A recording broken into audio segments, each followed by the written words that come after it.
खुश आमदेद। क्या अमेरिका के खतरनाक हथियार ईरान के हाथ लग चुके हैं?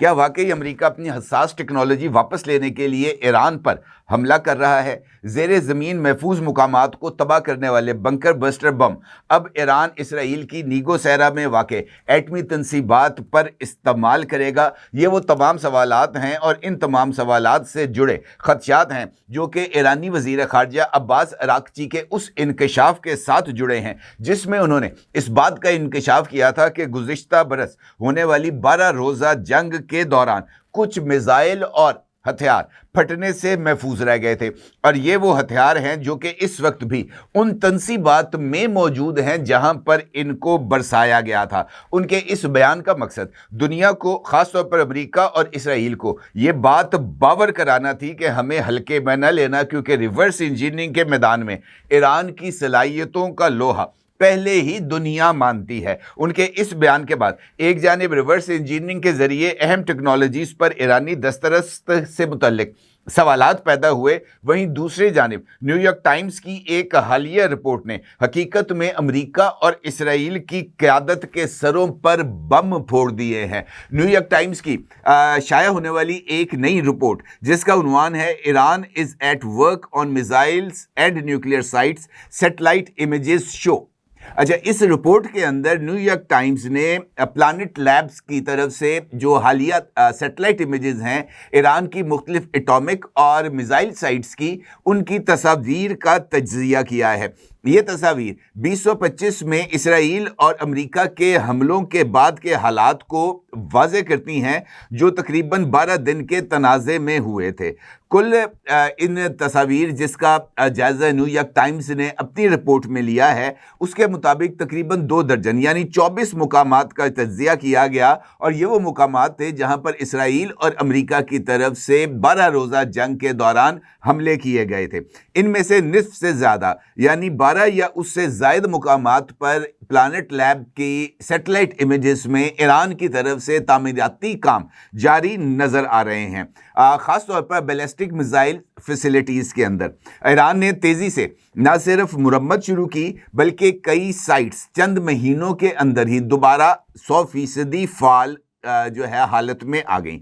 इनमें से सबसे इम्पॉर्टेंट फैसिलिटी है शारूद मिसाइल टेस्ट फैसिलिटी, जो ईरान का सबसे जदीद मिसाइल प्रोडक्शन और टेस्टिंग मरकज़ है। हमलों के चंद महीनों बाद ही ये साइट ऑपरेशनल हो गई है। इसके साथ साथ अमंद में भी एक मिसाइल फैसिलिटी है, और इस मिसाइल फैसिलिटी को भी जून 2025 में हमले के बाद तबाहशुदा इमारत की हालत में ये जो प्लानिट लैब की सैटेलाइट इमेजेस हैं इसमें देखा जा सकता है। और नवंबर तक ये जो मिसाइल टेस्टिंग फैसिलिटी थी ये मुकम्मल तौर पर बहाल हो चुकी थी। इसकी जो तामीरात थी वो मुकम्मल हो गई थी, हत्ता कि इस मिसाइल साइट की नई छतें और दीवारें भी तामीर कर दी गई थी। दीगर साइट्स में जिनमें प्रोडक्शन, स्टोरेज और टेस्टिंग सहूलियात शामिल हैं, इन पर भी नई छतें, दीवारें और तामीराती सामान नज़र आ रहा है। इंटेलिजेंस ज़राए के मुताबिक ईरान ने अपना बैलिस्टिक मिसाइल प्रोग्राम मुकम्मल तौर पर फ़ाल कर लिया है, ये न्यूयॉर्क टाइम्स की रिपोर्ट कहती है।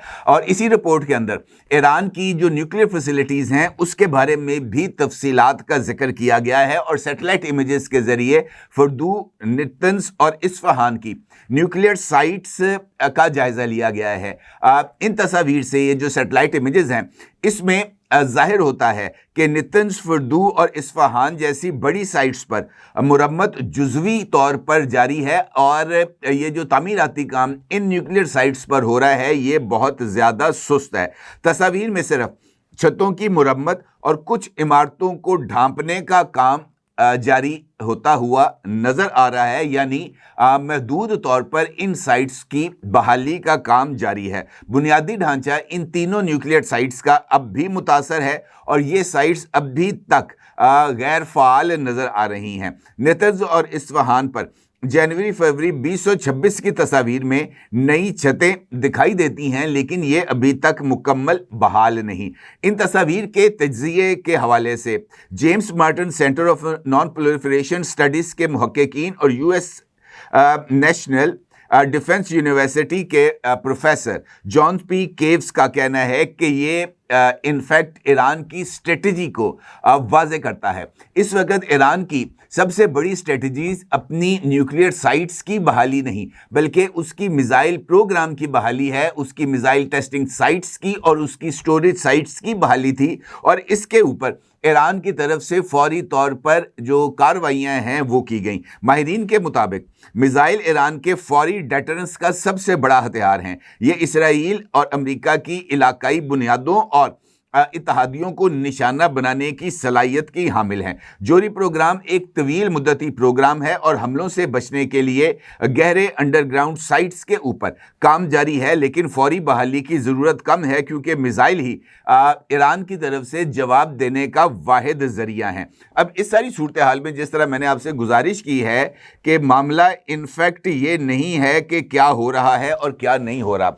इनफैक्ट सिचुएशन ये है कि ईरान की ये जो मिसाइल सलाहियतें हैं ये इनफैक्ट इसराइल के लिए बहुत बड़ा खतरा है। और यही वजह है कि इसराइली प्राइम मिनिस्टर वाज़ेह तौर पर इस बात का इजहार, अभी कल उनका एक इंटरव्यू सामने आया था जिसमें नेतन्याहू ये कहता हुआ पाया जा रहा है कि ईरान का जो मिसाइल प्रोग्राम है अगर इसको ना रोका गया तो फिर मियामी को निशाना बनाया जाएगा ईरान की तरफ से। यानी वो बराह रास्त इस बात की तरफ इशारा कर रहे हैं कि ईरान के पास बैनुल बर्रे आज़मी मिसाइल्स मौजूद हैं और ये खुर्मशर जो मिसाइल हैं, ख़ास तौर पर खुर्मशर 5 जो कि एक ICBM मिसाइल है, 12,000 किलोमीटर की रेंज का है और मल्टीपल वॉरहेड्स लेके जाने के साथ साथ ये मैक 12 की रफ्तार से सफ़र कर सकता है। इसराइली वज़ीर आज़म नेतन्याहू के मुताबिक ये जो बैनुल बर्रे आज़मी मिसाइल है ये अमेरिका को बराह रास्त निशाना बना सकता है।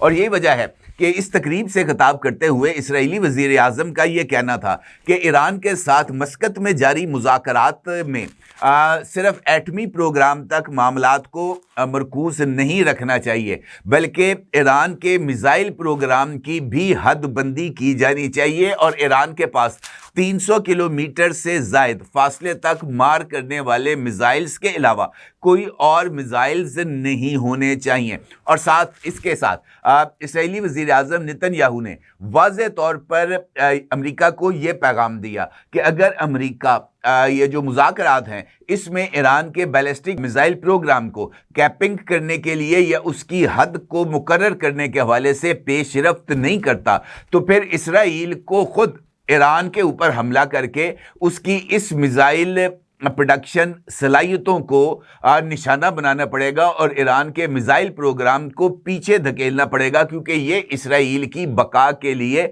बहुत ज़्यादा ज़रूरी है। और ये वजह है कि तेहरान टाइम्स ने एक रिपोर्ट शाया की है जिसका अक्स आप इस वक्त अपनी स्क्रीन पर भी देख सकते हैं। और तेहरान टाइम्स ने अपनी इस रिपोर्ट में वाज़ेह किया है कि मुज़ाकरात के अंदर पेशरफ्त को देखते हुए इसराइल इन मुज़ाकरात को नाकाम बनाने के लिए मैदान में उतर आया है और यही इनफैक्ट इस वक्त की सबसे इम्पॉर्टेंट डेवलपमेंट है। ये वजह है कि ईरान के वज़ीर ख़ारजा अब्बास अराक्ची ने वाज़ेह किया है कि अमेरिका के साथ जौहरी मुज़ाकरात की कामयाबी के लिए ईरान की यूरेनियम इनरिचमेंट जो सलाहियत है उसको तस्लीम करना लाजमी शर्त होगी। उनका ये कहना था कि ईरान सिफर अफजूदगी के मुतालबे को कभी तस्लीम नहीं करेगा और उन्होंने इस बात का भी जिक्र किया कि बातचीत का रुख उस तरफ होना चाहिए जहां ईरान की सरजमीन पर अफजूदगी को कबूल किया जाए और ईरान